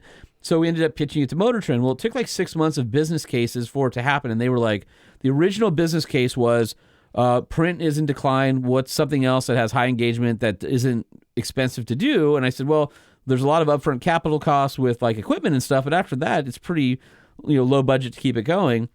So we bought Harbor Freight blankets because the walls are concrete to keep the echo down. We bought some decent equipment. In fact, the mics that you hear me talking on now are the original mics, the RE20s that we started with, 6.5, almost 7 years ago. And we just bootstrapped it. And it was fun. I remember our 50th episode. My parents came and brought us a 50th cake. And I look now, we've got 425 or something like that. And you look back, and not you're like, cakes, episodes, and also cakes. It turns out, but it's one of those things where, man, time has flown. And I look back to that original studio. We had, ants were crawling on the mic, and they would crawl into my beard while I was talking. Well, so he didn't know that. I had to point it out. I go, Holman, you have an ant in your beard here. It's like, I do. And he'd do this. He'd do one of these and grab his beard and then hold it up, and then now the ant is on his finger. Yeah, I was like, dude, that was all real. I know. There's some people who think that was shtick, but we had a lot of fun. So, and by the way, Holman will still continue to have fun. I hope so. Let's see. Greg says, I love being able to hear from industry experts and different companies. I appreciate being able to learn with each episode. We appreciate that. And Caesar says, you just said the big news. Yeah. Marshall is booing us. Jeff says, hearing how entrepreneurs got their start. We'll continue to bring that. We love those entrepreneurial stories. We love talking to people who started their own businesses, and that stuff is super awesome. Mike says, I like that Jay brings the non-industry point of view to the show. I also really enjoy the interaction between Sean and Jay. Can I stop you? Totally understand why Jay might need a break. Hold on a second. Can I stop? I love the fact that he says, I love how Jay brings the non-industry point of view, and I'm in the industry. Like, that's how non-credible I am. I'm such like a doofus, ordinary guy, and I'm the marketing director at a very large diesel performance company. Yeah. Yes, I was about to say how much we made this year, and I shouldn't. No. Because it's freaking amazing. Yeah. We broke several Keep in mind, 66-year records. You're under the influence right now. Easy. I'm not saying. All right. I'm saying that if you like Banks products, you're not going to get one anytime soon because we're backordered on everything. All right, great. Well, don't say that because now they're not going to try. Oh, no, we've solved the backorder issue. There If you order something today, you'll get it tomorrow. There you go. Greg also says he totally understands. You guys are legends. I always support TSP, but we'll miss you, Jay. I appreciate that, Greg. More than you know. Blake says, y'all provide a more personable experience in TSP compared to the other automotive podcasts. We'll miss you, Jay. Caesar, I'm always available locally to help in any way possible. Appreciate that, brother. Marshall, gonna miss you, Lightning. And everybody else is like, same. Marshall says, do I need to print Lightning a new dick? I do believe you do, but make it girthier for him. The other one was a little undersized. It's it may be thin, but at least it's short. That's right. And then our iPhone MFer, damn it, Jay, we really appreciated you. Effing A, gonna miss you. Holman's awesome, but dude, I'll miss you, Jay. So the thing is, I'm not dying, as far as I know. I mean, you're dead. You're dead on the show. I'm dead to the show. Yeah.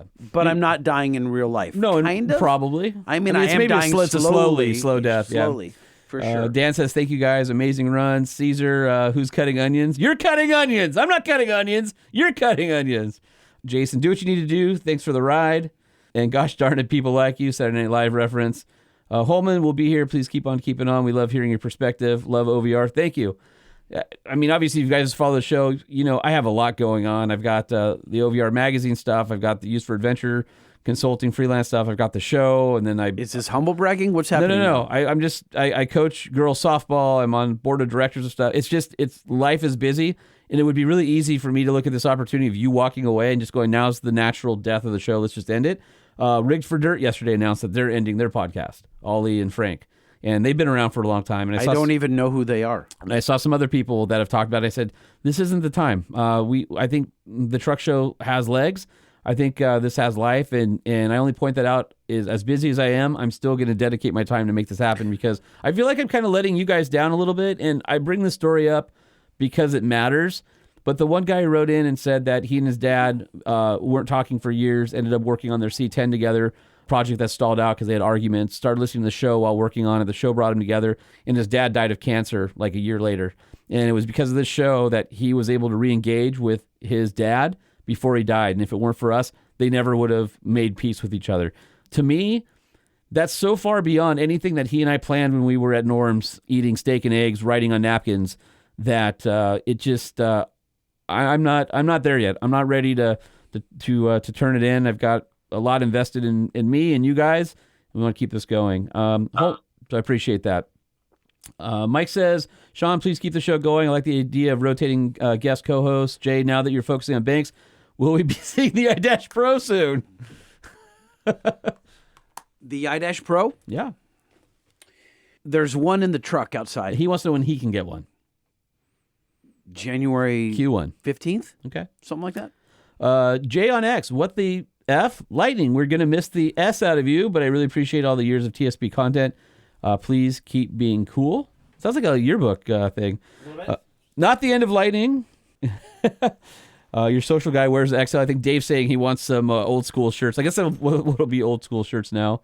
Please, can I get an XXL so I can have one from Greg S., Dave Graham? Use your full name on that new logo.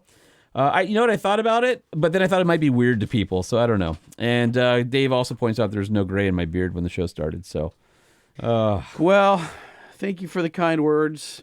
Super weird that I will not be coming here every Tuesday and Thursday night. You realize that you and I have a more regular relationship than we have with our wives? Family, our wives, pooping.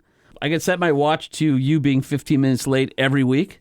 Maybe sometimes 25. That's not every week. Sometimes I'm early. I've shown up here before you occasionally. Once I think, maybe twice. Please, maybe twice. But yeah, it's going to be weird. It's going to be weird that that Tuesday isn't my day of sitting in a closet with you, a padded room, talking to people we can't see. Which, if you think about it, podcasting is really freaking weird because we don't know who you guys are. We don't know that you're real people. We just throw it out there. They're real. And I see them now. But they're all real. Emmanuel is real right here. rocking the monster hat. Oh, got dude, Nissan key fob right there. There it is. Yeah. What's up? Hold on a second here, Manuel. Chime in. Jump in here, Manuel. What are you driving? So this is my Nissan Altima, 2017, but I drive a 2017 Colorado as well. Nice. And I have a Jeep as well, an 88 Wrangler YJ. Oh, dude, YJ square headlight. Those things are coming in hard and fast right now. It's so funny. They were the cheapest Jeeps. Nobody wanted any of them. And now that we've moved on to where we're at, people are building YJs left and right. And they're like the last, like, real, like, I love a TJ, don't get me wrong. But a YJ still, you can get them with carbs, still leaf sprung, solid axle, super simple. And it still has like a nice dashboard and that old traditional, like, wide dash with all the individual gauges. That's cool. And all of a sudden, man, I'm seeing YJs everywhere. So don't let that thing go, because they're only getting like way cooler. I just bought it a couple months back from a guy that couldn't work on it, and I got it for $1,800. Yeah, nice. Four cylinder or 6-cylinder? It's a 4-banger, yeah. Okay, right on. That's fine. Some people have been asking me like where the flat fender is. They're like, "Hey, I haven't really seen your flat fender in a long time." I'm like, yeah, it's been 2 years. I dropped it off with Josh Gordon at M35, but I told him in his defense, I'm like, dude, just here's a bunch of cash, whatever hours it buys, just work on it in your free time. Like I don't need it. There's the flat fender with his new front bumper. Oh, look at that! So, wait, what's with the bezels on the lights? They look like teardrops. So it's funny. I've never seen that before. Nope. So these are the wrong lights. Part of what makes this thing super ugly and awesome. It's a 42 Ford GPW. Okay. And so people look at it and they go, "Oh, it's a CJ because it has headlight buckets." And then they look at it with the teardrops and they're like, "What is that?" So those are actually, I think, 54 Chevy car headlight buckets. My uncle was daily driving this thing at one point, and he decided he couldn't see with the military halogens that are behind the grill. So he took a plasma torch, cut bigger holes, and he had a scrap Chevy car in the backyard and shoved these things in there. And I'm like, I can't get rid of them because that's the whole personality of that thing. If I get rid of it, it's like I've ruined it, right? Like I hate it. It's rusty. It's ranchy fresh. I had to, the frame rails were cracked. It was all bad. Like this is 50% better than it was. Only 50%? But it's one of those things where I'm like, I got to leave it. Like that's the story behind it. The horn. What's up with that? Okay, so... Was that on that? You didn't put that on that? So that's a J.C. Whitney horn. Oh, yeah. That my uncle bought and welded a angle iron bracket to mount it, and had a... is it a Ooga horn? It's a moo horn. A moo? So when you pull the lever on the steering column, it goes... and you just walk by and like you do it to kids or somebody walks by if they know where to push. And he's like, you got to leave the horn on there. And I'm like, I know. So if you look, the horn's still the rusty old green and red. This thing's been painted 47 colors. It's not in great shape. This is a sentimental project, but driving it with the Oddfire, it's stupid. It's cool. I'll have it home soon. It looks a little weird with those brand new tires on there. Yeah. Well, trust me, it needed tires. The NDTs weren't doing me any favors there. But anyway, so we'll talk about the flat fender. Hopefully we'll be able to do some stuff with the F100. And, going into the new year, we've got AMSOIL, we've got Nissan. And I know some of you guys are knife guys, right? We had ProTech on recently, just signed Kershaw Knives. So this is the first time that I'm telling you guys that. So Kershaw Knives is going to be doing some stuff with us for the entire year. And we're actually going to probably have a truck show discount code, working on them now on our featured page. So if you're a knife guy and you want to get some Kershaw action, they reached out and they want to advertise for the whole year. So Kershaw Knives will be a familiar name, and that's awesome. So we're talking to some other people.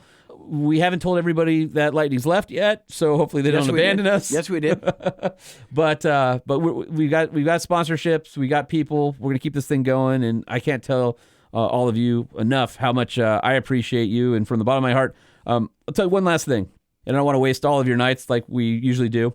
But hold on, I've edited this show. It's like only 5 minutes. I mean them. It's only 5 minutes in now. But here's the thing: they're wasting one more night, and they can't go 2x on us right now, right? Yeah. By the way, Mike has not said anything, and Mike has been chilling all night, just listening, observing. I want you to pause, Holman. Okay. I want to hear what Mike has to say. Mike, unmute yourself. Chime in. All right. Well, thanks for the great show. Really love listening to you guys. what was funny, I came in probably, during the COVID period. So I have listened to all the shows, but not from the beginning. I listened to you for whatever, 2, 3 years. And I finally looked you guys up, and I really thought Jay was Sean and Sean was Jay just based on your voices and how you looked. I was like, man, every time it gets me too. It's like that. The voice doesn't match the face. It's backwards, but That's funny. I'll never forget the time Lightning was in an elevator in Vegas. Somebody said, "Hey, Holman, I really like your show." Yeah, that sucked ass. So then, hey, Mike, how did you find us? I think during COVID, I was just searching for, I just Googled good truck and car podcasts, and you guys popped up. You didn't put good in there, right? You just put truck podcast. Truck podcast, Yeah, just exactly. mostly, yeah. So then, Mike, you tuned in. You were punished by the first episode you heard, and then you were so sadistic or masochistic. I don't know which one it is. Sure. You decided to listen more again. Yeah, no, it was great from the beginning. I was like, man, I wish I'd have found this sooner. It's a great show. Really love it. Awesome. Thanks, you guys. Thank you. We appreciate you. What's funny is what I was going to say is I got laid off from Motor Trend. I kind of knew something was coming. I didn't know what the podcast was. In fact, if you hear the Let's Talk Trucks jingle that our friend Alan Goldman did first, that was in the running for what our new podcast name was going to be, Let's Talk Trucks. Because we weren't sure if we were going to be able to get the name of the truck show and the trademark and all that stuff. And we didn't even know if we'd be able to take our audience with us. And there was a few months of a lot of stress of trying to figure out, like, how's the podcast going to be? And then how am I going to make a living? And which is how am I going to make a living? Which, when you have a wife and 2 kids, it's fairly important, and a mortgage. So it's scary to go out on your own. You have a regular lifestyle, you get a regular paycheck, you got benefits, you got all the things that makes you cozy, and all of a sudden your world turns upside down, and you go, oh, I guess I could have appreciated that a little bit more. But I do appreciate the freedom that I have working for myself, and I couldn't do it without you guys in the show. So, again, from the bottom of my heart, I appreciate every one of you, and I hope you continue to listen, and I'm going to do my best to keep it going. Okay. Well, the last half an hour has been sad. Me and you talking about me bailing and you trying to keep the show going. Uh-huh. Okay. I think that they believe we're going to do that. You're going to do that. Okay. I'm going to bail and you're going to keep it going. Uh-huh. So, is this where you tell them it's April Fool's? No, I'm just kidding. It's not April Fool's. It's not. It's not. Because I would have a lot of distortion and things going on if... Did you just hit your mic like the 8th time tonight? I'm drunk. I'm drunk. You've intoxicated me with this hellish elixir. Liquid. Yeah. I want to thank everyone for coming around and being part of this webcast, this Zoom. But thank you very much for being part of the webcast. The audio, of course, you guys are listening to now. This is, it's been amazing. I appreciate it. We're going to do one more episode, which is the news. Have you heard? And the show will continue without me. But you guys, again, you can find me, Lightning. I don't think you care, but if you do, LBC Lightning on Instagram, LBC Lightning. And if you want to stalk him or see his X. ballers, I have his home address. So happy to give that out. My name, you just Google me. There's a lot of stuff that comes up. You'll find me, Jay Tillis, Tilles. I got a lot of subscribers on YouTube because of the baller thing went viral. So now I have to make content to make all of my 68,000 subscribers happy. So I should tell them that you died and they should come to the YouTuber. Truck Show podcast for content. I'm like a YouTuber now, all of a sudden. It was just super weird. You think 60,000 makes you a YouTuber? No, I think you need 250. You got to be able to make money off No, of I think it. you need 250. Yeah. Right. I think 250 is kind of like... You're like a hobby YouTuber. Well, like Greg Albarella and so many of the guys I know, like 250,000 with one video a week, you can be a YouTuber. Me, no. I'm a slave to the tube. Okay, here's what we're going to do. And if anybody wants to raise their hand, use the little react button at the bottom, and we'll just go through the board. If there's anybody that has anything that they want to say or add, just do that. And then we'll bone out of the show. We'll end on the intro, and we know what we should do. It's called an outro, by the way. But I was thinking we should do the intro so we can all sing together. The outro. We should unmute everybody, and we should sing the Truck Show podcast. They're all going to be a quarter-second delay. I don't care. It's going to be perfect. Awful. No, it's going to be wonderful. Lord, really? Yes. All right. Okay. Raise your hands if anybody wants to say anything, and then we're going to have a horrible outro intro. They're not going to say anything. That's the way it goes. You know what I mean? They're just not. I'm asking everyone to unmute. Here we go.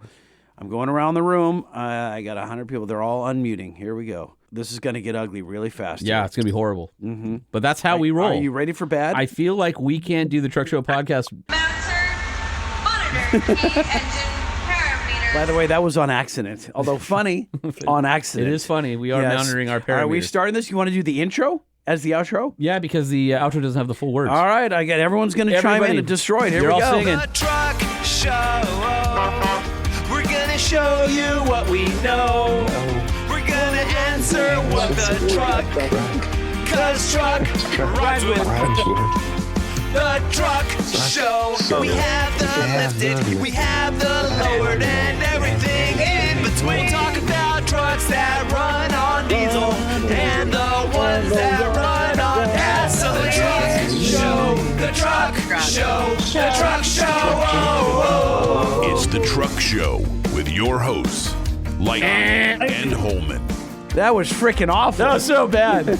Oh, one last thing before you fade this out. Yeah. I hit up Omar and I'm like, hey, I need you to redo the jingle. You got to take Jay out of it. No way. And he goes, I don't have the original files. I might have to redo it. I go, whatever, I'll pay you to do it. I'm like, but you have to change it up a little bit. So we'll see what it comes back with so we can hear. So starting, I think... I'm going to tell him not to do it. Don't do that because I'm going to give him money. You have Suno. You've got AI. But that's not the same as a real guy. I think the first episode coming back in January of season 3, episode 1. So as you guys know, season 1 was our Motor Trend Life. Season 2 is Jay and I on our own.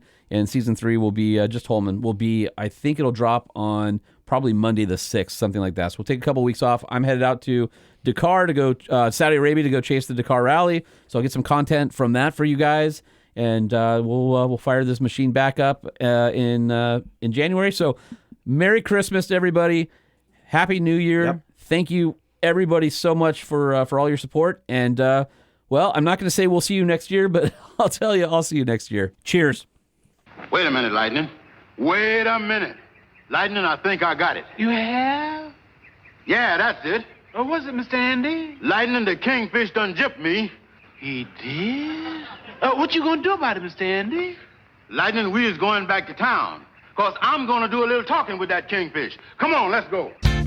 The Truck Show Podcast is a production of Truck Famous LLC. This podcast was created by Sean Holman and Jay Tillis with production elements by DJ Omar Khan.